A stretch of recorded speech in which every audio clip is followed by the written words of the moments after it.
বেগুন পোড়া হয়েছে। হ্যাঁ হ্যাঁ হ্যাঁ। আর পেঁয়াজ কাঁচা লঙ্কা কখন মারবে?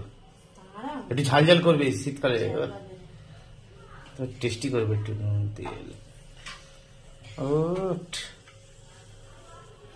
বেশি করে লঙ্কা দিয়ে খাও। হ্যাঁ বাবা, অত ঝাল দেয়। তেল দেওয়া হয়ে গেছে, গরম আছে নাকি গো? হ্যাঁ গরম গরম, ঠিক আছে। গরম গরম না ভালো লাগে। কি লোভ লাগছে গো আমার। এই গরম গরম রুটি করবে বিকেল বেলা? হ্যাঁ বিকেলবেলা রুটি করবো। এটা একটু টমেটো, হ্যাঁ টমেটো একটা সেদ্ধ তে আর মাখতে হবে, তাহলে টেস্টি হবে। টমেটো দিয়ে আর একটু হুম, তাহলে রুটি দিয়ে আজ রাত্রিরে, রাতের রেসিপি রুটি। বন্ধ